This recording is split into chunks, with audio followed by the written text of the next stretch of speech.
Yan guys, meron tayong panibagong vlog. Honda City. So 2018 model. So ito guys, napakalakas ng ugong ng makina. So damad-dama talaga dito sa loob. So tingnan natin. So pagka ini-start, so sara ko muna para mapakinggan natin. So start ko na.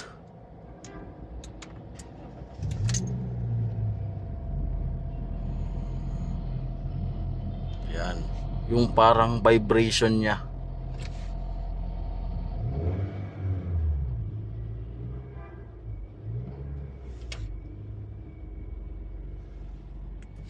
Yan. So halatang halata dito sa manibela, napakalakas ng vibration. Yan. So kaya ngayon guys, wala namang problema yung makina, okay siya. So kaya ngayon titingnan natin yung support. Yan guys, so ito yung support nya. Yan. So flat na siya dito. Yan. Flat siya, kaya ngayon yung vibration ng makina na-absorb na dito sa support. Yan. So ngayon guys, papakita ko sa inyo kung paano magpalit itong engine support na to. Yan. So hindi lang yun guys yung papalitan natin. So tatlong support yung papalitan natin, kasama yung dito, tapos doon sa baba. So kailangan na tanggalin tong battery. Yan.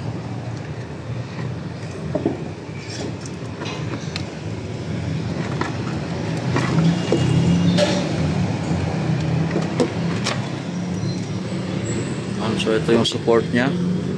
Tapos guys, tinukuran na dun sa transmission nya para hindi malaglag yung transmission. So kailangan may tukod dyan. Yan.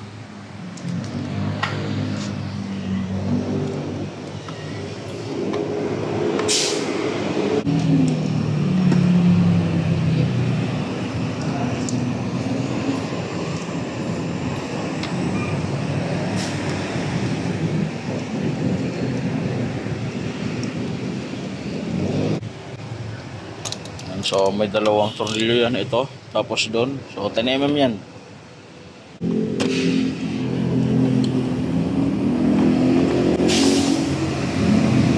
Yan. So ito guys yung support dito. So magtatanggal itong tatlong ito guys yung computer box. So tanggalin rin natin dahil nakakasagabal siya. May tornilyo yan para hindi tayo masagabal dito pag angat. Dalawang 10mm.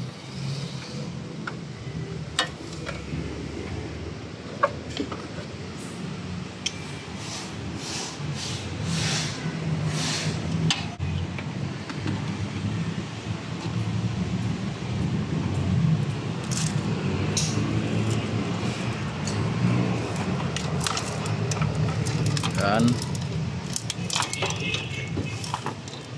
Tanggalin natin itong mga clip na to.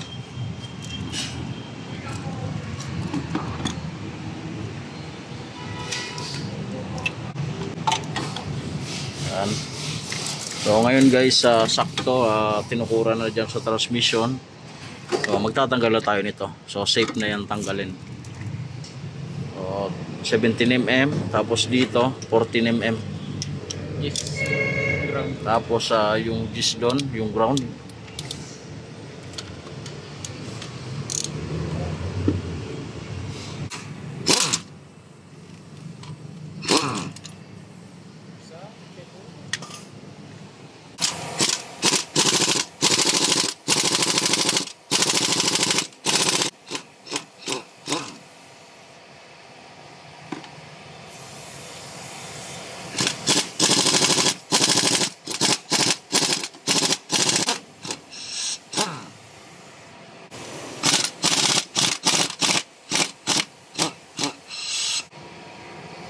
So natanggal na guys yung tatlong 17.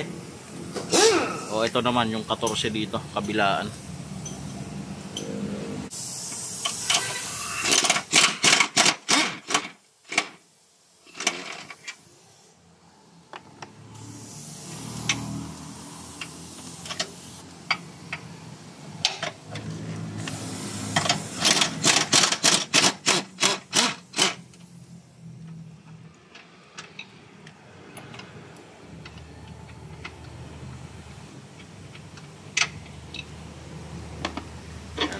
So ito na yung support.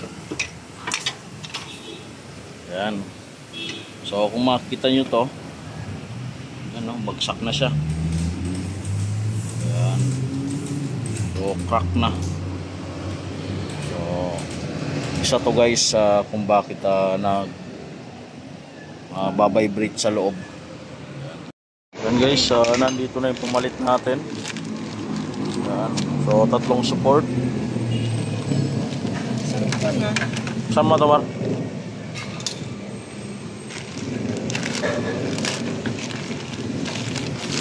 So mga original siya. So hindi tayo nagpapalit ng hindi original dahil kalimitan yun yung nagbabibrate dahil matigas. Ayan. Guys, so ito na. Ayan.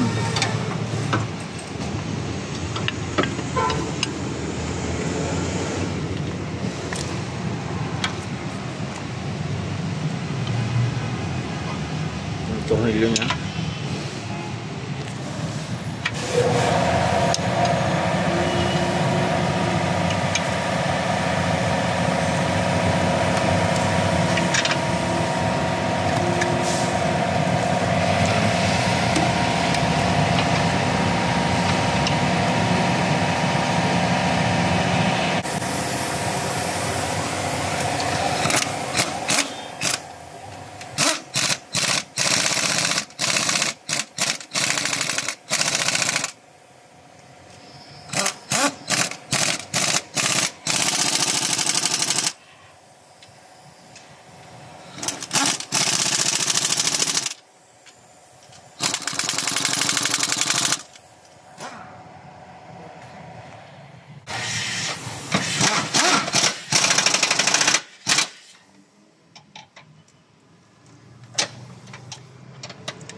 Ayan, so nakakapit na. Ayan. So bubuuin na lang yan dyan. Wala naman ang pabili. Ayan guys. Oo. So dito na tayo. So ito naman yung papalitan natin. So kailangan may tukod rin dyan sa makina. Ayan. Para hindi bumagsak yung makina. So 17mm.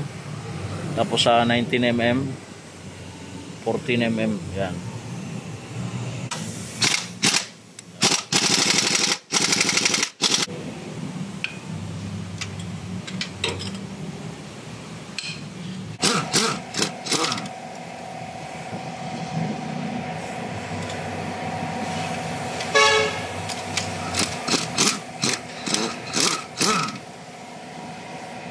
So ito guys, diyan natin luluwagan to. So ito na lang 14, tapos dito 14 rin.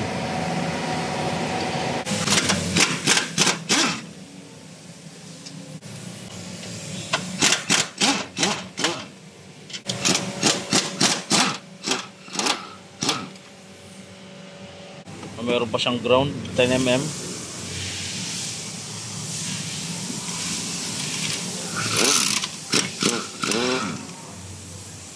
Ayan, tanggalin na natin.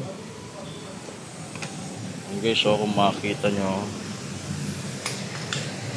so ito pagka nakakabit to sa makina, so flat na flat to. Kaya ngayon syempre yung vibration ng makina pupunta na ngayon sa body.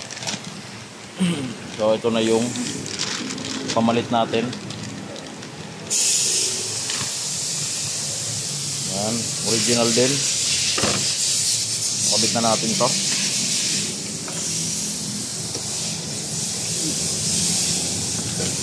Yan.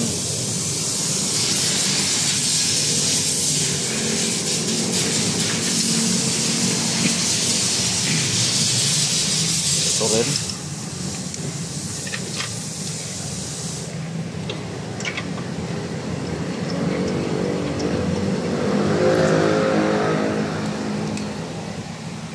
Yan.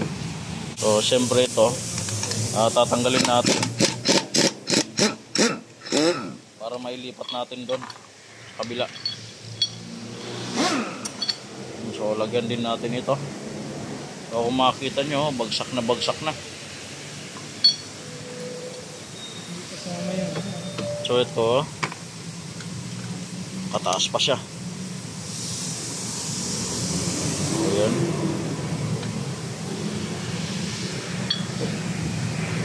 Lagyan natin.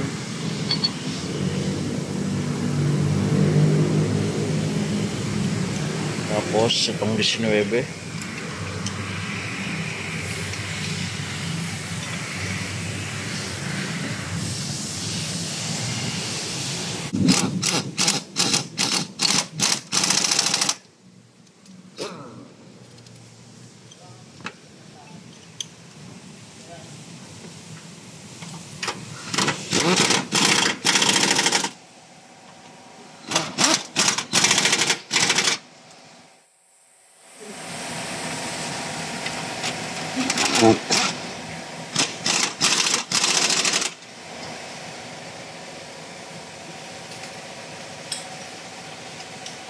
Ito na lang, 19. Tapos itong ground.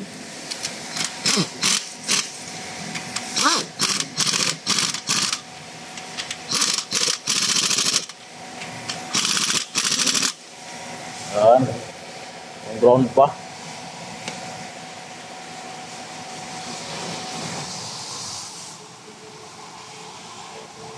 So, iangat na natin. Yan guys, wala nang jack yan dyan sa baba. Wala nang stand yan. Yan.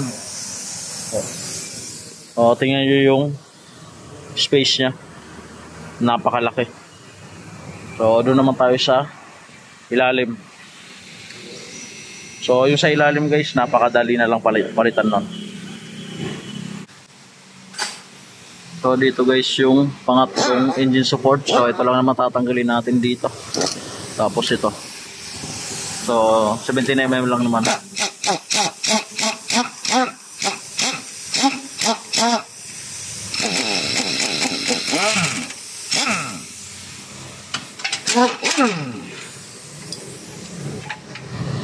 Yan. So, kung mapapansin nyo, may mga bitak na yan dito. Ito yung pumalit natin. Yan guys. Parehas na parehas. Yan guys. So merong up. Yan. So yung up syempre dito sa taas ng katapat. Yan.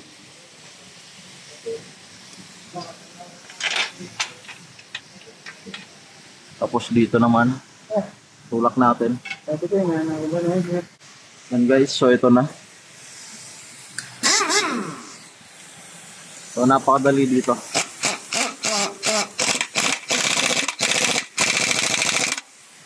So mahirap lang dito. Siyempre kung gagapangin nyo, medyo mahihirapan kayo. So kailangan nyo lang i-jack ng mataas. Yan guys, okay na. So naikabit na natin lahat. Pati itong housing naikabit na. Tapos yung mga support, so subukan na natin paandarin. On ko muna. Tapos natin yung bintana. So start ko.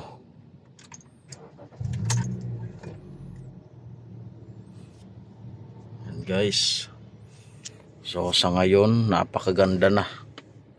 So tahimik na. Yan. So nung una napakalakas ng vibration dito. Tapos yung andar ng makina, daman-daman talaga dito sa loob, napakalakas. So ayun, yun lang naman. So kung magpapalit kayo ng engine support na pagka nagba-vibrate na, so ang kailangan original guys. So ayan yung pinakang advice ko sa inyo, original yung ikabit natin, dahil yung mga replacement matitigas yung mga goma nun, kaya ngayon na meron pa ring vibration yung mga ganon. So kailangan original, dahil yung goma ng original so malambot, o tapos mas matibay pa. So hanggang dito lang tong video ko. Like and subscribe to my channel. Thank you.